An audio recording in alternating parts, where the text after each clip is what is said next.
আজ আমরা পশ্চিমবঙ্গ মধ্যশিক্ষা পর্ষদের অন্তর্ভুক্ত নবম শ্রেণীর পাঠ্য বাংলা বিষয়ের একটি গল্প দাম সম্পর্কে আলোচনা করব। দাম গল্পটি লিখেছেন নারায়ণ গঙ্গোপাধ্যায়। তার দাম গল্পটি তরুণের স্বপ্ন পত্রিকায় প্রকাশিত হয়। পরবর্তীতে নারায়ণ গঙ্গোপাধ্যায়ের গল্প সমগ্রতে অন্তর্ভুক্ত হয়। তাহলে আমাদের আলোচ্য যে পাঠ্য দাম গল্পটি, দাম শব্দের অর্থ কী? দাম শব্দের অর্থ হলো মূল্য। এই দাম শব্দটি সংস্কৃত দ্রম্য থেকে এসেছে। এই গল্পটায় কি আছে? এই গল্পটাই সুকুমার এবং তার অঙ্কের মাস্টারমশাই, এই দুইজন প্রধান চরিত্রকে কেন্দ্র করে সৃষ্টি হয়েছে। গল্পে আমরা দেখতে পাই সুকুমার নামের একজন ব্যক্তিকে, চরিত্রকে, তার ছেলেবেলা সম্পর্কে এখানে আলোচনা করা হয়েছে। আর মাস্টারমশাই হলেন সুকুমারের ছেলেবেলার শিক্ষক। আমরা পাঠের মধ্যে প্রবেশ করি। আমরা এখন লাইন বাই লাইন আলোচনা করব এবং পুঙ্খানুপুঙ্খ এর অর্থগুলি বিশ্লেষণ করব। স্কুলে কি বিভীষিকাই যে ছিলেন ভদ্রলোক, আমাদের অঙ্ক কষাতেন। আশ্চর্য পরিষ্কার ছিল মাথা। যেসব জটিল অঙ্ক নিয়ে আমরা ঘন্টার পর ঘন্টা পণ্ডশ্রম করেছি, একবার মাত্র তাকিয়ে দেখতেন তার দিকে। তারপরেই এগিয়ে যেতেন ব্ল্যাকবোর্ডে।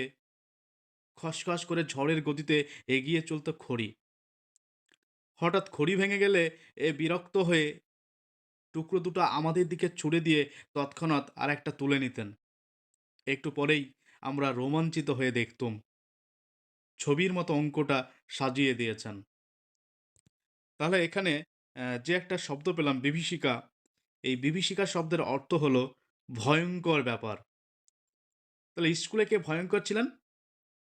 ভদ্রলোক। তিনি স্কুলে অঙ্ক করতেন। যে সমস্ত জটিল অঙ্ক ছাত্রছাত্রীরা পারত না, তা একবার দেখা মাত্র তিনি নিমেষেই করে দিতেন। আর ছাত্রছাত্রীরা তা রোমাঞ্চিত হয়ে দেখত।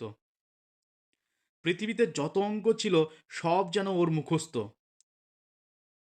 কার মুখস্থ? অঙ্কের মাস্টার মশাইয়ের। কিংবা মুখস্থ বললেও ঠিক হয় না, মনে হতো আমাদের অদৃশ্য অক্ষরে বোর্ডে আগে থেকে কষা রয়েছে। অথচ উনি দেখতে পাচ্ছেন ঠিক, আর সঙ্গে সঙ্গে তার উপরে খড়ি বুলিয়ে চলেছেন। অঙ্কে যারা ১০০-র মধ্যে ১০০ পায়, ওর ভয়ে তারাই ততস্থ হয়ে থাকে। ততস্থ মানে কি? ভীত হয়ে থাকা, ভয় পাওয়া। তাহলে কারা অঙ্কের মাস্টারমশাইকে ভয় পায়? যারা অঙ্কে ১০০-র মধ্যে ১০০ পায়, তারাও ভয় করে। আর আমাদের মতো যেসব অঙ্ক বিশারদদের টেনে টুনে কুড়িয়েও উঠতে চাইতো না, তাদের অবস্থা সহজেই কল্পনা করা যেতে পারে। মানে গল্পকথক নিজেকে অঙ্ক বিশারদ বলে ব্যঙ্গ করেছেন। প্রকাণ্ড হাতের প্রচণ্ড চড় খেয়ে মাথা ঘুরে যেত, কিন্তু কাঁদবার জো ছিল না। চোখে এক ফোঁটা জল দেখলেই ক্লাস ফাটিয়ে হুংকার ছাড়তেন, পুরুষ মানুষ হয়ে অঙ্ক পারিস নে, তার উপর কাঁদতে লজ্জা করে না? এখনই পা ধরে স্কুলের পুকুরে ছুঁড়ে ফেলে দেব। তাহলে দেখো স্কুলের অঙ্কের মাস্টারমশাই কেমন ভয়ঙ্কর ছিলেন। তা উনি পারতেন, ওর চড়ের জোর থেকেই আমরা তা আন্দাজ করে নিয়েছিলাম। পুরুষ মানুষে অঙ্ক পারে না এমন অঘটন কল্পনাও করতে পারতেন না মাস্টারমশাই। বলতেন, প্লেটো দোরগোড়ায় কি লেখা ছিল জানিস? যে অঙ্ক জানে না, এখানে তার প্রবেশ নিষেধ। আচ্ছা, প্লেটো কে? প্লেটো হলেন একজন গ্রিক দার্শনিক। সক্রেটিসের তিনি ছাত্র, আর অ্যারিস্টটলের শিক্ষক ছিলেন। তিনি ছিলেন গণিতজ্ঞ।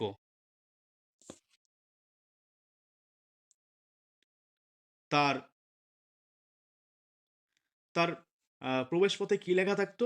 যে অঙ্ক জানে না তার প্রবেশ নিষেধ। স্বর্গের দরজাতেও ঠিক ওই কথাই লেখা রয়েছে। যদি সেখানে যেতে চাস তাহলে স্বর্গের খবরটা মাস্টারমশাই কোত্থেকে জোগাড় করলেন তিনিই জানেন। প্লেটো কে? তার দরজা দিয়ে ঢুকতে না পারলে কি ক্ষতি হবে এই নিয়ে আমরা কোনোদিন মাথা ঘামাইনি। তাছাড়া যে স্বর্গে পা দিয়ে জ্যামিতির এক্সট্রা কষতে হবে কিংবা স্কোয়ার মেজারের অঙ্ক নিয়ে বসতে হবে, সে স্বর্গের চাইতে লক্ষ যোজন দূরে থাকাই আমরা নিরাপদ বোধ করতাম। ম্যাট্রিকুলেশনের গণ্ডি পার হয়ে অঙ্কের হাত থেকে রেহাই পেলাম, মাস্টারমশাইয়ের হাত থেকেও। তাহলে দেখো যে কতক ম্যাট্রিকুলেশনের গণ্ডি অর্থাৎ এখনকার এখনকার দিনে যে মাধ্যমিক পরীক্ষা, সে মাধ্যমিক পরীক্ষাকে আহ, পূর্বে ম্যাট্রিকুলেশন বলা হতো। এই মাধ্যমিক পরীক্ষা পার করে কতককে আর অঙ্ক করতে হয় না, এমনকি মাস্টারমশাইয়ের হাত থেকেও তিনি রেহাই পেয়েছেন। কিন্তু অঙ্কের সেই বিভীষিকা মন থেকে গেল না। এমএ পাশ করার পরেও স্বপ্ন দেখেছি পরীক্ষা লাস্ট বেল পড়ো পড়ো, অথচ একটা অঙ্কও আমার মিলছে না। তাহলে গল্পকথক দেখো যে এমএ পাশ করেছেন তারপরেও স্বপ্ন দেখছেন। কি স্বপ্ন দেখছেন? যে পরীক্ষা লাস্ট বেল পড়ো পড়ো, অথচ একটা অঙ্কও মিলছে না। মাস্টারমশাই গার্ড হয়ে একবার আমার সামনে এসে দাঁড়িয়েছেন। দু চোখ দিয়ে তার আগুন ঝরছে, দাঁতে দাঁতে ঘষে বলছেন, মাথার ওপর ঘুরন্ত পাখা সত্ত্বেও ঘাম নিয়ে আমি জেগে উঠেছি। মৃদু নীল আলোয় দেখেছি চেনা ঘরটাকে। চোখে পড়েছে সামনে আমার পড়ার টেবিল, আমার বইপত্রের স্তূপ। গভীর তৃপ্তির সঙ্গে ভেবেছি এখন আর আমাকে স্কুলে অঙ্ক কষতে হয় না, আমি কলেজে বাংলা পড়াই। তাহলে কথক কলেজে কি পড়ান? বাংলা পড়ান। একদিন একটি পত্রিকার পক্ষ থেকে ফরমাশ এলো, আমার ছেলেবেলার গল্প শোনাতে হবে। আমি জানালুম লেখক হিসাবে আমি নিতান্ত সামান্য ব্যক্তি, আমার ছেলেবেলার গল্প কারো কোনো কৌতূহল নেই। তাছাড়া এমন কোনো স্মরণীয় ঘটনা ঘটেনি যে আসর করে তা লোককে শোনাতে পারি। কিন্তু কর্তৃপক্ষ ছাড়লেন না। তারা জানালেন সাহিত্যের ইন্দ্র, চন্দ্র, মিত্র, বরুণেরা কেউ তাদের বিশেষ পাত্তা দেননি। অতএব এই যে লাইনগুলো পেলাম, লাইনগুলোর মধ্য থেকে আমরা কি দেখতে পেলাম? একদিন একটি পত্রিকার পক্ষ থেকে ফরমাশ আসে, ছোটবেলার গল্প শোনাতে হবে। তিনি প্রথমত রাজি হননি, কিন্তু পত্রিকার কর্তৃপক্ষ তাকে ছাড়েননি। পত্রিকার কর্তৃপক্ষ জানান যে সাহিত্যের ইন্দ্র, চন্দ্র, মিত্র, বরুণেরা অর্থাৎ সাহিত্যের নামকরা ব্যক্তিরা কেউ লিখতে আগ্রহী নন। অতএব আমি ভাবলুম তাহলে নির্ভয় লিখতে পারি। ওরা নিজেরা ছাড়া ওদের কাগজের বিশেষ পাঠক নেই, সুতরাং আমার আত্মকথা কারো কাছে স্পর্ধার মতো মনে হবে না। কয়েকটি ঘরোয়া মানুষের কাছে ঘরোয়া গল্প বলবো, ওটা প্রীতির ব্যাপার, পদমর্যাদার নয়। কাগজ কলম নিয়ে বসে গেলাম। মনে এলো মাস্টার মশাইয়ের কথা, লিখলুম তাকে নিয়েই। তাহলে কথক কাকে নিয়ে গল্পটা লিখেছিলেন? তার মাস্টার মশাইকে নিয়ে গল্পটা লিখেছিলেন। ছবিটা যা ফুটলো তা খুব উজ্জ্বল নয়। লেখবার সময় কল্পনার খাদ কিছু মিশিয়ে নিলুম, সেটা বলাই বাহুল্য। সেই সঙ্গে সদুপদেশও একটু বর্ষণ করেছিলুম। মূল কথাটা ছিল অহেতুক তাড়না করে কাউকে শিক্ষা দেওয়া যায় না। গাধা পিটিয়ে ঘোড়া করতে গেলে গাধাটাই পঞ্চত্ব পায়, তার প্রমাণ আমি নিজেই।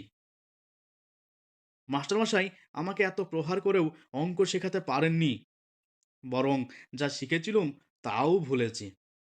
এখন ২ আর ২ এ ৪ না ৫ হয়, তাই নিজের মধ্যে সন্দেহ জাগে। তাহলে এই লাইনগুলোর মধ্য দিয়ে আমরা কি দেখতে পাচ্ছি? যে গল্পকথক তিনি পত্রিকায় গল্প লিখতে শুরু করেছেন। সেই গল্পের বিষয়বস্তুটা কি ছিল? যে অহেতুক তাড়না করে কাউকে শিক্ষা দেওয়া যায় না। অর্থাৎ জোর করে কখনো কাউকে শেখানো যায় না। গাধা পিটিয়ে ঘোড়া করতে গেলে গাধাটাই পঞ্চত্ব পায়। মানে পঞ্চত্ব বলতে তার মৃত্যু হয়ে যায়। অর্থাৎ গাধাকে পিটিয়ে যেমন ঘোড়া করা যায় না, তেমনি কাউকে জোর করে শেখানো যায় না। তার প্রমাণ কতক নিজেই। পত্রিকার কর্তৃপক্ষ খুশি হয়ে আমাকে ৳১০ দক্ষিণা দিয়ে গেছেন। মাস্টারমশায়ের কাছ থেকে এইটুকুই আমার নগদ লাভ। তাহলে পত্রিকার কর্তৃপক্ষ কথককে কত টাকা দক্ষিণা দিয়েছিলেন? ৳১০। মাস্টারমশায়ের কাছ থেকে এইটুকুই তার নগদ লাভ।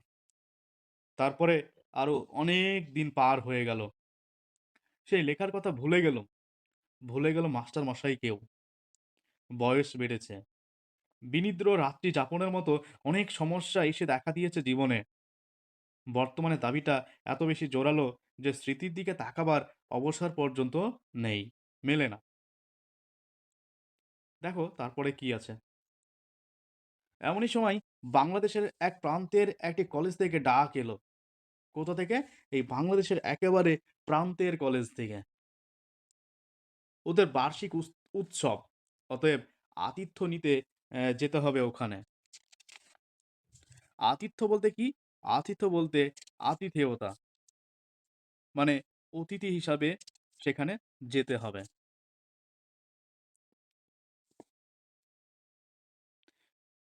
এবং বক্তৃতা দিতে হবে। এইসব উপলক্ষেই বিনা পয়সায় বেড়ানো যায়। তাছাড়া কলকাতা থেকে কেউ বাইরে গেলেই তার রাজোচিত সম্বর্ধনা মেলে। এখানকার চড়ুই পাখিও সেখানে রাজহংসের সম্মান পায়। কলকাতা থেকে দূরত্বটা যত বেশি হয় আমাদের মতো নগণ্যের পক্ষে ততই সুখাবহ। এই রাজোচিত বলতে রাজকীয়, জাঁকজমকপূর্ণ। সম্বর্ধনা শব্দের অর্থ কি? সমাদর জ্ঞাপন, মর্যাদা দান। রাজহংস কি? যে লম্বা গলা বিশিষ্ট একরকম বড় হাঁস। নগণ্য বলতে তুচ্ছ, ক্ষুদ্র। সুখাবহ বলতে এখানে আনন্দের পরিবেশকে বোঝানো হয়েছে। অর্থাৎ কথক বলতে চাইছেন, কথক একজন সামান্য ব্যক্তি। তাই তিনি যদি সেখানে অতিথি হিসাবে যান, তাকে যথেষ্ট সম্মান করা হবে। আমি সুযোগটা ছাড়তে পারলুম না। কোন সুযোগটা? ওই যে বাংলাদেশের এক প্রান্তের কলেজ থেকে কথকের কাছে বক্তৃতা দেবার সুযোগ এসেছে, সেই সুযোগটা তিনি ছাড়তে পারলেন না। গিয়ে পৌঁছতে চা খাবার আতিথেয়তার উচ্ছ্বাস। ছেলেরা তো এলোই। ২-৪ জন সম্ভ্রান্ত লোকও এসে বিনীতভাবে আলাপ করে গেলেন। এমনকি খান কয়েক অটোগ্রাফের খাতা পর্যন্ত এগিয়ে এলো। রোমাঞ্চিত হয়ে কলেবরে আমি স্বাক্ষরের সঙ্গে সঙ্গে বাণী বিতরণ করতে লাগলুম। ব্যক্তি হিসাবে আমি যে এত মূল্যবান এর আগে কে ভেবেছিল সে কথা? সভায় জাঁকিয়ে বক্তৃতা করা গেল। রবীন্দ্রনাথ থেকে ১২টা উদ্ধৃতি দিলুম। কার একটা ইংরেজি কোটেশন চালিয়ে দিলুম বার্নার্ড শয়ের নামে। শেষে দেশের তরুণদের নিদারুণভাবে জাগ্রত হতে বলে যখন টেবিলে একটা প্রকাণ্ড কিল মেরে বক্তৃতা শেষ করলুম, তখন অল্পের জন্য ফুলদানিটা রক্ষা পেল। আর হল ফাটানো হাততালিতে কান বন্ধ হওয়ার জো। তাহলে এইখান থেকে আমরা কি দেখতে পেলাম? যে কথক বক্তৃতা দিচ্ছেন। রবীন্দ্রনাথ থেকে ১২টা উদ্ধৃতি দিয়েছেন এবং একটা ইংরেজি কোটেশন বার্নার্ড শয়ের নামে চালিয়ে দিয়েছেন। বার্নার্ড শ কে?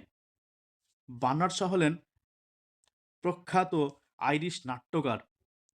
প্রথমে তিনি সাহিত্য ও সঙ্গীতের সমালোচক ছিলেন। সাংবাদিকতার শেষে নাট্য রচনায় মনোনিবেশ করেছেন। প্রায় ৬০টির মতো নাটক লিখেছেন। বুড়ো প্রিন্সিপাল পর্যন্ত মুগ্ধ হয়ে আমাকে বললেন, "ভারী চমৎকার বলেছেন আপনি। যেমন সারগর্ভ তেমনই সুমধুর।" প্রিন্সিপাল এটা একটা ইংরেজি শব্দ। এর অর্থ হলো অধ্যক্ষ। সারগর্ভ বলতে কি? যার ভিতর সার আছে এমন। অর্থাৎ উৎকৃষ্ট, উচ্চমানের। আমি বিনীত হাসিতে বললুম, "আজ শরীরটা তেমন ভালো নেই। তাই মনের মতো করে বলতে পারলুম না।" পাশে দাঁড়িয়ে থাকা ছেলেরা বিস্ময়ে চোখ কপালে তুলল। বিস্ময়ে মানে কি? অবাক হয়ে। শরীর ভালো নেই? তাতেই এরকম বললেন স্যার? শরীর ভালো থাকলে তো অর্থাৎ প্রলয় হয়ে যেত। আমি উদার হাসি হাসলুম। যদিও মনে মনে জানি এই একটি সর্বার্থ সাধক বক্তৃতাই আমার সম্বল। রবীন্দ্র জন্মোৎসব থেকে বনমহোৎসব পর্যন্ত এটাকেই এদিক ওদিক করে চালিয়ে দিই। তাহলে দেখো আমরা কি পেলাম? যে বক্তৃতা দেওয়ার পর কথক বললেন যে তার শরীরটা তেমন ভালো নেই।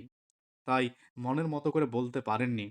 আর পাশে থাকা ছেলেরা এই কথা শুনে অবাক হয়ে যায়। তারা মনে মনে ভাবে, শরীর যদি ভালো থাকতো কথকের, তাহলে হয়তো আরো ভালো বলতেন। কিন্তু কথক মনে মনে জানে তার এই একটা বক্তৃতাই রবীন্দ্র জন্মোৎসব থেকে বনমহোৎসব পর্যন্ত এদিক ওদিক ঘুরিয়ে ফিরিয়ে চালিয়ে দেয়। স্তুতিতে স্ফীত মনে চায়ের স্ফীত মনে চায়ের পেয়ালায় চুমুক দিয়েছি। এমন সময় একটি ছেলে এসে খবর দিলে এক বুড়ো ভদ্রলোক আমার সঙ্গে দেখা করতে চান। স্তুতিতে বলতে যে প্রশংসায়। সেই সময় একটি ছেলে এসে কথকে খবর দেন যে এক ভদ্রলোক কথকের সঙ্গে দেখা করতে চান। প্রিন্সিপাল বললেন, বেশ তো, ডেকে আনো এখানে। ছেলেটি বললে, তিনি আসতে চাইছেন না, বাইরে মাঠে দাঁড়িয়ে রয়েছেন। আমার বক্তৃতায় নিশ্চয়ই কেউ অভিভূত হয়েছেন, আমাকে অভিনন্দন জানাবেন। এ অভিজ্ঞতা আগেও হয়েছে। সুতরাং দাক্ষিণ্য পুলকিত চিত্তে আমি বললুম, আচ্ছা চলো, আমি যাচ্ছি।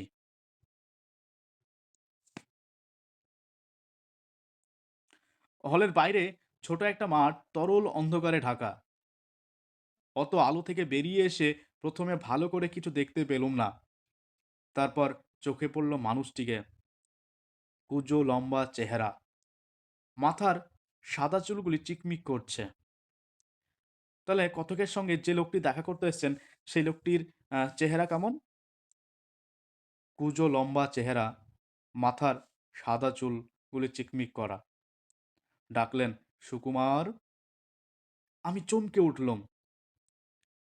এখানে কেউ আমার নাম ধরে ডাকতে পারে, সেটা যেমন আশ্চর্য, তার চেয়েও আশ্চর্য ওই গলার স্বর।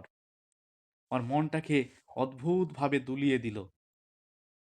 স্মৃতির অন্ধকার থেকে একটা ভয়ের মৃদু শিহরণ আমার বুকের ভিতর দিয়ে বয়ে গেল।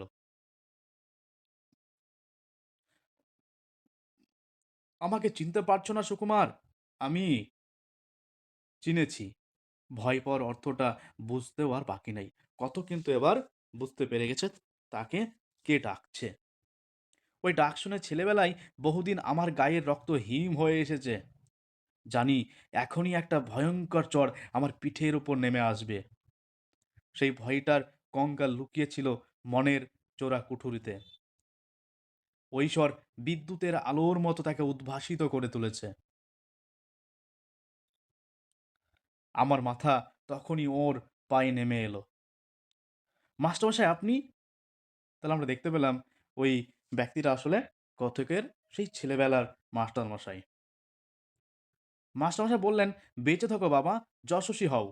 যশস্বী মানে খ্যাতি লাভ করো, বিখ্যাত হও।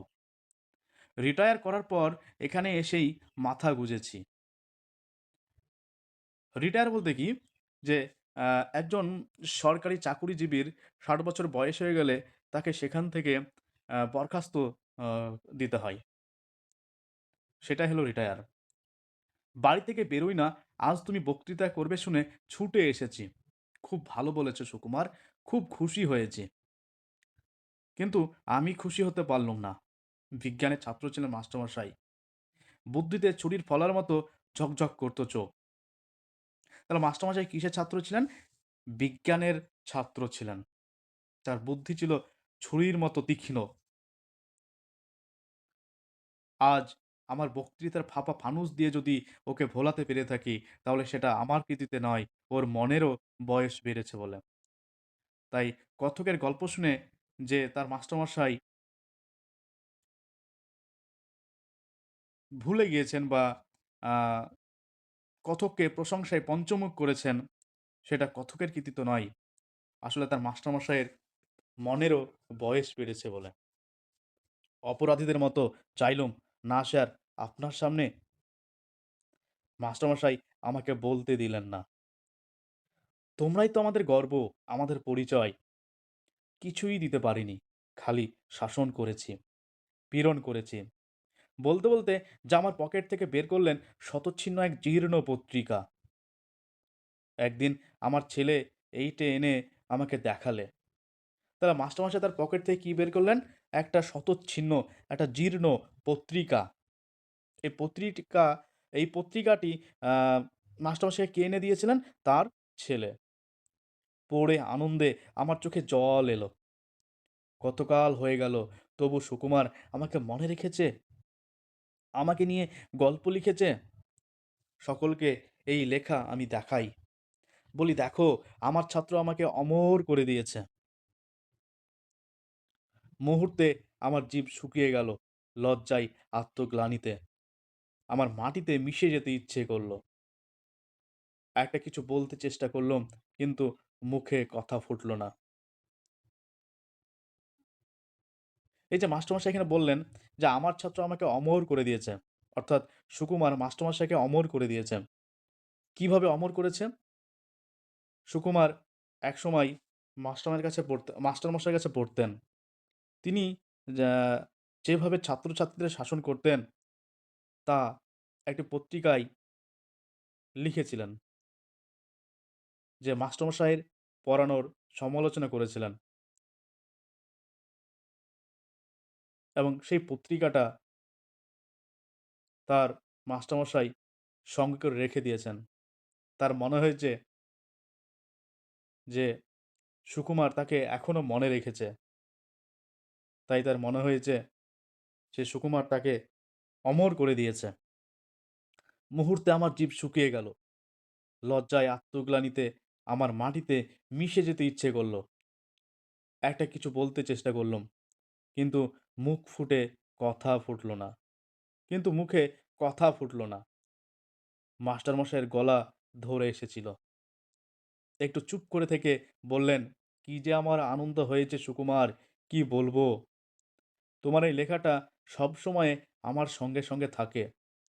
দু একজন বলে, যেমন ধরে ধরে মারতেন তেমনই বেশ শুনিয়ে দিয়েছে আপনাকে। আমি বলি, শোনাবে কেন? কত শ্রদ্ধা নিয়ে লিখেছে। আর সত্যিই তো, অন্যায় যদি করেই থাকি, ওরা ছাত্র, ওরা সন্তান। বড় হলে সে অন্যায় আমরা শুধরে বড় হলে সে অন্যায় আমার শুধরে দেবে বই কি। জানো সুকুমার, আনন্দে তোমাকে একটি চিঠিও লিখেছিলাম, কিন্তু পাঠাতে সাহস হয়নি। তোমরা এখন বড় হয়ে গেছো। এখন তাহলে মাস্টারমশাই এই পত্রিকাটা নিয়ে সুকুমারের কাছে এসেছে, এবং তিনি সুকুমারকে বলছেন যে সুকুমার তাকে অমর করে দিয়েছে। অথচ সুকুমার সেই পত্রিকায় মাস্টার মশাইকে নিয়ে সমালোচনা করেছেন। এই কারণে কয়েকজন মাস্টার মশাইকে বলেছেন, যেমন তিনি ধরে ধরে মারতেন তেমনই তাকে নিয়ে সমালোচনাও করে দিয়েছে। এখানে কথক কথক না, মাস্টার মশাই এই এর জন্য, যে মাস্টার মশাইকে নিয়ে যে সমালোচনা করেছে তার জন্য কোনো কিছু মনে করেননি, বরং তিনি অনুতপ্ত হয়েছেন, অনুশোচনা হয়ে যান। তাই তিনি সুকুমারকে একটা চিঠিও লিখতে গিয়েছিলেন, কিন্তু সেটা পাঠাতে সাহস হয়নি, আর বলতে পারলেন না। আবছা আলোটাই এখন অভ্যস্ত হয়ে উঠেছিল। দেখলুম মাস্টারমশাইয়ের চোখ দিয়ে জল পড়ছে। মনে হলো স্নেহ, মমতা, ক্ষমার এক মহাসমুদ্রের ধারে এসে দাঁড়িয়েছি। সেই স্নেহ কোটি মণি মাণিক্য দিয়ে যার পরিমাপ হয় না। সেই মমতা, যার দাম সংসারের সব ঐশ্বর্যের চাইতে বেশি। সেই ক্ষমা, কুবেরের ভাণ্ডারকে ধরে দিয়েও যা পাওয়া যায় না। সত্যি তাই। এই যে স্নেহ, মমতা, ক্ষমা, এইসব কোনো কিছু দিয়ে সত্যি কি কেনা যায়? এই যে স্নেহ, এটাকে কোনো কিছু, কোনো অর্থের বিনিময়ে কোটি মণি-মাণিক্য দিলেও এর কিন্তু পরিমাপ হয় না। এই যে মমতা, যার দাম সংসারে সবচাইতে বেশি, এটাকেও কোনো কিছুর বিনিময়ে হয় না। এই যে ক্ষমা, মানুষের সবচাইতে বড় গুণ, যে গুণটা সবার থাকে না। কুবেরের ভান্ডারকে যদি তাকে ধরিয়ে দেওয়া যায়, তবুও সে ক্ষমাটাকে বা ক্ষমার মতো সেটা উৎকৃষ্ট হয় না। আমি তাকে ৳১০ বিক্রি করেছিলুম। এই অপরাধ আমি বইব কি করে? এই লজ্জা আমি কোথায় রাখবো? তাই শেষ দিকে দেখি কথকের যে মাস্টারমশাইকে নিয়ে ১ম দিকে সমালোচনা এবং শেষের দিকে তার যে অনুশোচনা, অনুতপ্ত মন, ভারাক্রান্ত হৃদয় দেখা যায়। তাই কথক বলে ওঠে, তার এই অপরাধ সারা জীবন বইবে কি করে? এই লজ্জা সে কোথায় রাখবে?